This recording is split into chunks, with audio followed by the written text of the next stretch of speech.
দেখলাম তুমি আমার সেবা করো নাই। আল্লাহ বলবেন সেবা তুমি করো নাই।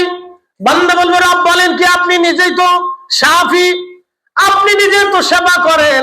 আল্লাহ আপনি কখন আমার অসুস্থ হলেন? আমার আল্লাহ ডাক দিবে বান্দারে তোরা প্রিয়জন আত্মীয় স্বজন আপনজন অসুস্থ ছিল, তুমি তার চিকিৎসা করো নাই। যদি চিকিৎসা করাইতা আমি আল্লাহর চিকিৎসা করানো হয়ে যাইতো। নাচতে জোরে বলেন সুবহানাল্লাহ। পৃথিবীর উন্নত দেশগুলি দেখেন তো চিকিৎসা ব্যবস্থা কত সুন্দর, চিকিৎসা ব্যবস্থা কত সুন্দর। পৃথিবীর উন্নত দেশ দেখেন। আমাদের মোড়ে মোড়ে এত ফার্মেসি, এত ওষুধ, এত ডাক্তার, তারপরেও আমরা কুলাইতে পারি না। কারণ কি? রোগ বেশি, খাবারে ভেজাল, পানিতে ভেজাল, দুধে ভেজাল, ডাবে ভেজাল, ফলে ভেজাল, গমে ভেজাল, সব জায়গায় ভেজাল, সব জায়গায় ভেজাল। আপনি এত ভেজাল পেটের ভিতরে ঢুকাইলে আপনি সুস্থ কেমনে থাকবেন? ডাক্তার কয়দিন দেখাবেন? ডাক্তার সিরিয়াল দিয়ে সারতে পারে না, এত রোগী। ডাক্তারে হিমশিম খেয়ে যায়। হ্যাঁ কোন জ্বালায় বললাম আমরা। অনেক ডাক্তারকে আমার কোনো জীবনই না। কারণ কি? ঘুমাইছে সময় ফোন হয়েছে, রোগী মেরে যায়।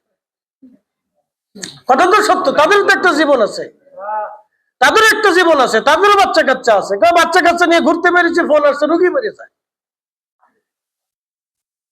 ইমার্জেন্সি। অনেক ডাক্তারও কষ্টের ভিতরে থাকে, তাদেরও দোষ দিয়ে আমাদের লাভ নেই। প্রতিদিন প্রত্যেক বছরে শত শত হাজার হাজার ডাক্তার আমাদের বের হচ্ছে, তারপর কুলাইতে পারে না। বলে কেন পারে না? এত অসুস্থ হলে মানুষ কুলাবে কেন? রোগীর পর রোগী, 40 বছর পরে থেকে আমাদের রোগ শুরু হয়। আর এদেশে 80 বছর পরেও মানুষ হাঁটে। ইউরোপে আপনি যদি যান 100 বছরের মহিলা সাইকেল চালাইতেছে, আর আমাদের দেশের 100 বছরের বেটিরে কান্দে করে লইয়া, বাপ রে বাপ কি অবস্থা, তার জান শেষ হয়ে যায়, 6 জন লাগে তার পরিচর্যা করার জন্য। এই জন্য জাতি হিসেবে আমরা আসলে দুর্ভোগের ভিতরে আছি। এগুলির থেকে আমাদের বের হতে হবে। আপনারা যেহেতু বিদেশে থাকেন, তো আপনাদের সচেতনতা আমাদের দেশের সচেতনতা। আল্লাহ আমাদের তৌফিক দিক, বলেন আমিন। আপনারা আপনাদের ফ্যামিলিকে সতর্ক করবেন, ফ্যামিলিরা আরেকজনকে সতর্ক করবে, আমরা আমাদের নিজেদেরকে সতর্ক করব। কিসের আদলে? রসুলের তরিকা সুন্নাহের আদলে, নবীর আদর্শের আদলে। কথা ঠিক কিনা? রসুলের জীবনে কি কোনো ভুল আছে? একসাথে বলতে হবে, ভুল আছে? নেই, কোনো ভুল নাই।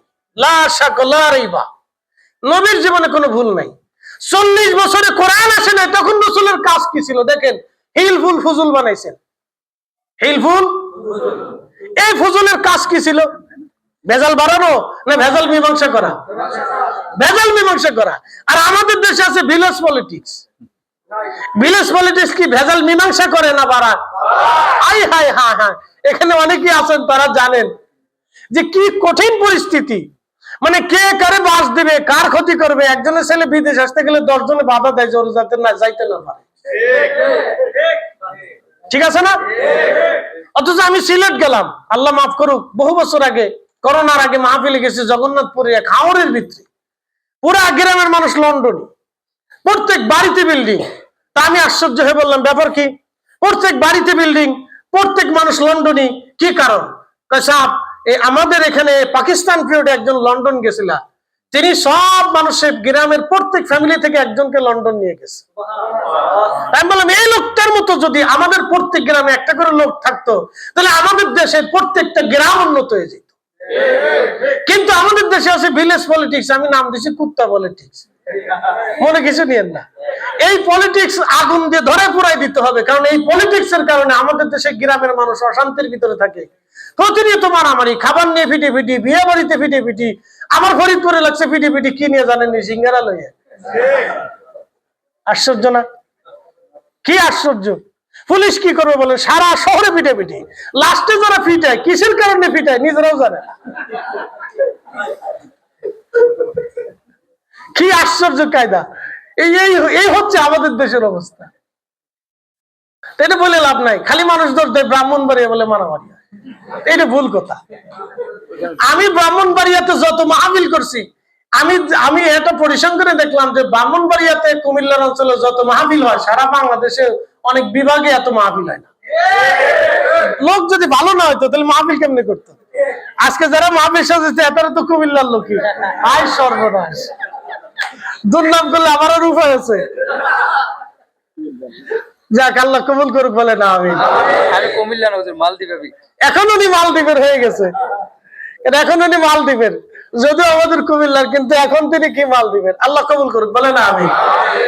যাই হোক, সোনামের সাথে আমার দুলাল ভাই সবাই মিলে আপনাদেরকে নিয়ে আসেন। আপনারা ঐক্যবদ্ধ থাকবেন, একজনের অসুবিধায় সুবিধায় পাশে থাকবেন, নিজের ভাইয়ের ক্ষতি করবেন না, নিজের ভাইয়ের ক্ষতি করবেন না, বলে লাভ নাই।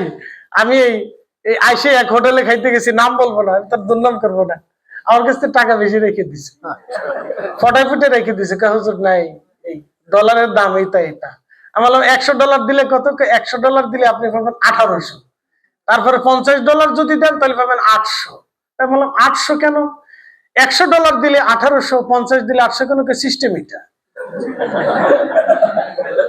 আমি তো টাকা ভাঙে নেই, ডলার আমার হাতে, অনেক খেয়ে ফেলছি, 85 টাকা বিল, টাকা তো দিতেই হবে, অনেক তো আমার হাত ভেঙে ফেলাইছে, অথচ বাঙালি। মাফ করে দেন, এই সব বানাস, এই হচ্ছে আমাদের দেশ। অথচ গত তারিখে মালয়েশিয়াতে আমি এয়ারপোর্টে আসছি, দুঃখিত, এক স্থান থেকে আমার কুয়ালালামপুরে এক হোটেল